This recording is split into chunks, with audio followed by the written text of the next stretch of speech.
दोस्तों, क्या आपको पता है कि बिना सीमेंट के ताजमहल कैसे बनाया गया? जबकि आज तक तो बड़ी बड़ी बिल्डिंग्स और पुल वगैरह सीमेंट से ही बनते हैं और सौ सौ सालों तक खड़े रहते हैं, लेकिन ताजमहल तो बिना सीमेंट के बनाया गया है। तो फिर कैसे वो करीब 350 सालों से इतनी मजबूती से खड़ा है? फिर चाहे कितना ही बड़ा भूचाल आ जाए, चाहे कोई भी नेचुरल डिजास्टर हो जाए, ताजमहल वहीं का वहीं खड़ा है। आखिर कैसे? और क्या आपको पता है कि उस समय ताजमहल कितने रुपयों में बनाया गया होगा? क्यों ताजमहल को यमुना नदी के किनारे बनाया गया? और साथ ही में आप ये भी जानोगे कि क्यों ताजमहल में आज तक लाइट्स नहीं लगाई गई। बस आप वीडियो के लास्ट तक हमारे साथ बने रहिए और नए यूज़र इस चैनल को सब्सक्राइब जरूर कर लेना। तो चलिए वीडियो को शुरू करते हैं। दोस्तों, हर साल लाखों की संख्या में लोग इस अजूबे को देखने आते हैं। आपको इसकी हिस्ट्री का तो पता ही होगा कि कैसे शाहजहां ने अपनी बेगम मुमताज के लिए इतना बड़ा मोनूमेंट खड़ा कर डाला। उन्होंने अपने प्यार को मुमताज की मौत के बाद एक्सप्रेस किया था। लेकिन दोस्तों, ये बिना सीमेंट के आखिर इतना बड़ा मोनूमेंट खड़ा कैसे हो गया? जबकि सीमेंट का आविष्कार 1824 में एस्परिन नाम के एक इंटेलिजेंट इंसान ने किया था, जो कि इंग्लैंड में रहते थे, और इन्होंने ही दुनिया का सबसे पहला सीमेंट का कंपनी बनाया, जिसका नाम था पोर्टलैंड सीमेंट। और ताजमहल का कंस्ट्रक्शन 1631 में शुरू हुआ और 1648 में जाकर ख़त्म हुआ। लेकिन बिना सीमेंट के ही ये खड़ा हो चुका था, जिसे आज तक एक भी खरोच नहीं आई। दरअसल सीमेंट के इन्वेंशन से पहले आर्किटेक्ट एक खास तरह के पेस्ट का इस्तेमाल करते थे, जिसमें बहुत अजीब अजीब चीज़ें होती थी। और अगर ताजमहल की कंस्ट्रक्शन की बात करें तो इसमें बहुत सारे सेमी प्रीशियस स्टोन्स जैसे कि अकीक, येमेनाइट, फिरोज़ा, लजवाड़, मूंगा, सुलेमानी, लहसानिया, तमरा, ये सब पत्थर यूज़ होते थे, जो कि बहुत ही रेयर स्टोन्स थे।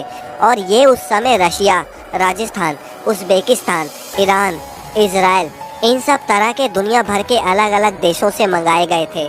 इसमें कुछ अल्ट्रा रेयर स्टोन्स भी यूज़ हुए थे, जैसे कि तिलाई, पाई-जहार, अजूबा, नखोड़, जो कि इतने रेयर हैं कि पता नहीं शाहजहां ने इन्हें कैसे अरेंज किया होगा। लेकिन जो भी उन्होंने किया वो तो एक काबिलिय तारीफ है।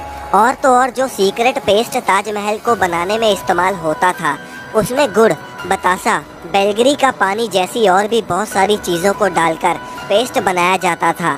और ये पेस्ट सीमेंट जितना ही स्ट्रॉन्ग होता था।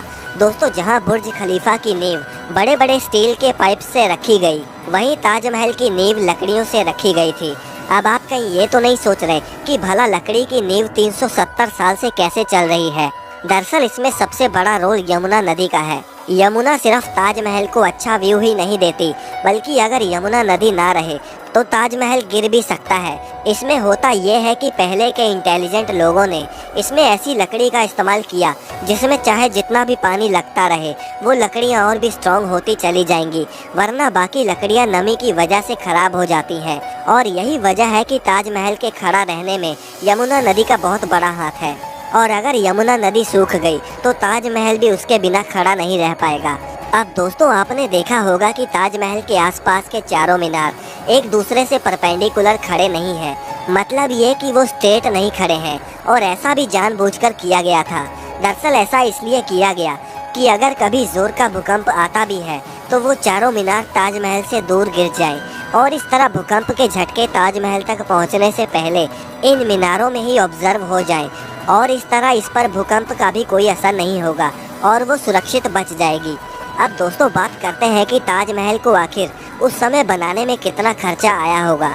आप जानते हैं कि उस समय 1 रुपए की कीमत भी बहुत ज़्यादा होती थी, और अगर इन्फ्लेशन के हिसाब से देखें तो आज ताजमहल की कॉस्ट आती है अप्रॉक्स 1 से लेकर 2 बिलियन डॉलर्स, यानी करीब 8,000 करोड़ से लेकर 10,000 करोड़ तक इस मोनूमेंट को बनाने में खर्चा हुआ है। अब दोस्तों, ताजमहल में लाइट क्यों नहीं लगाई गई, क्या आप जानते हैं? दरअसल ताजमहल का सफ़ेद रंग लाइट को सबसे ज़्यादा रिफ्लेक्ट करता है, और इसीलिए अगर रात के समय ताजमहल पर लाइट्स लगा दी गई तो ताजमहल के पत्थर लाइट को रिफ्लेक्ट करेंगे, और साथ ही में ताजमहल भी काफ़ी ज़्यादा चमकेगा, जिससे आसपास के कीड़े मकोड़े उस पर आके चिपकेंगे और ताजमहल के पत्थर को भी नुकसान पहुंचाएंगे। और यही वजह है कि आज तक ताजमहल पर लाइट्स नहीं लगी। दोस्तों, वीडियो अगर पसंद आए तो इसे लाइक करके चैनल को सब्सक्राइब करना ना भूलें।